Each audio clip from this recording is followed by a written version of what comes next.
India गठबंधन के संयोजक बनेंगे राहुल गांधी। पीएम पद पर दावा छोड़ने को तैयार नहीं कांग्रेस। ममता, केजरीवाल और नीतीश संयोजक पद की दौड़ में छूटे पीछे। मुंबई में राहुल गांधी के नाम पर लग सकती है मुहर। पटना में जब विपक्षी दलों की बैठक हुई तो यह दिखाई देने लगा था कि कांग्रेस विपक्षी मोर्चे में दूसरे दलों से आगे दिखाई दे रही है। और जब बेंगलुरु में दूसरी बैठक हुई तो विपक्षी गठबंधन को कांग्रेस ने पूरी तरह से हाईजैक कर लिया।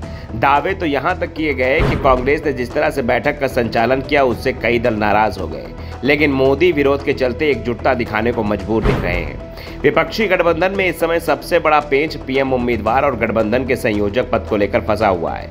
दरअसल कांग्रेस अध्यक्ष मल्लिकार्जुन खड़गे ने भले ही ऐलान किया हो कि कांग्रेस पीएम उम्मीदवारी पर दावा नहीं करेगी, लेकिन पार्टी इस पद पर किसी दूसरे दल का दावा स्वीकार करने को भी तैयार नहीं है। बेंगलुरु की बैठक में कांग्रेस की रणनीति दिखाई भी दी। गठबंधन का नाम हो या बैठक का एजेंडा, वो ही हुआ जो कांग्रेस ने चाहा। इंडिया गठबंधन नाम का प्रस्ताव ममता बनर्जी ने रखा, लेकिन नाम राहुल गांधी ने सुझाया था।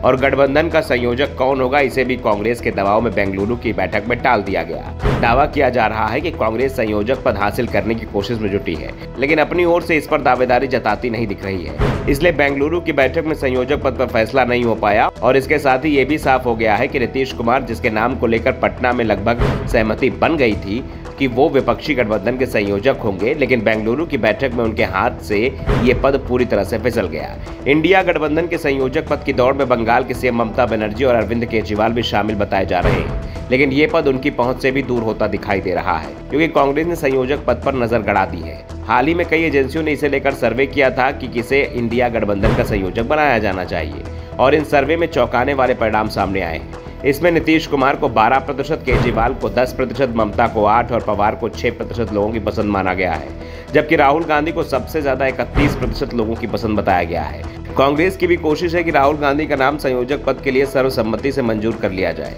अगर राहुल गांधी को इंडिया गठबंधन का संयोजक बना दिया जाता है तो वो स्वाभाविक रूप से विपक्षी गठबंधन की ओर से पीएम उम्मीदवार भी बन जाएंगे। कांग्रेस की ओर से इसे लेकर तैयारियां भी चल रही हैं। दरअसल सबसे ज्यादा परेशानी कांग्रेस को टीएमसी और एनसीपी के रुख को लेकर थी, लेकिन अब कहा जा रहा है कि ममता बनर्जी राहुल गांधी के नाम पर तैयार हो गई है, और ममता ने इसके संकेत भी बेंगलुरु में दे दिए, जब उन्होंने सार्वजनिक रूप से राहुल गांधी का नाम लेते हुए कहा कि राहुल गांधी उनके सबसे पसंदीदा नेता हैं। शरद पवार में तो पार्टी की टूट होने के बाद से ही वो कमजोर पड़ते दिखाई दे रहे हैं। पवार अभी दावा कर रहे हैं कि वो विपक्षी गठबंधन में ही रहेंगे, लेकिन शरद पवार का भतीजा अजीत पवार एनडीए में जा चुका है, और अजीत अपने चाचा को भी एनडीए में लाने की कोशिश में जुटे हुए हैं। नीतीश कुमार भी मजबूरी में ही सही राहुल गांधी के नाम का विरोध नहीं कर पाएंगे, क्योंकि बिहार में उनकी गठबंधन की सबसे बड़ी साथी आरजेडी मुखिया लालू यादव राहुल गांधी के नाम का समर्थन करने की तैयारी कर चुके हैं। सिर्फ मुश्किल अरविंद केजरीवाल की ओर से आनी है। लेकिन ये भी साफ है कि जिस तरह से गठबंधन के नाम को लेकर कुछ नेताओं की आपत्तियों को दरकिनार कर दिया गया था, उसी तरह से मुंबई की बैठक में अगर राहुल के नाम पर कोई आपत्ति आती है तो उसे दरकिनार किया जा सकता है। लेकिन सवाल बस ये उठ रहे हैं, क्या राहुल गांधी संयोजक पद की जिम्मेदारी लेने को तैयार होंगे?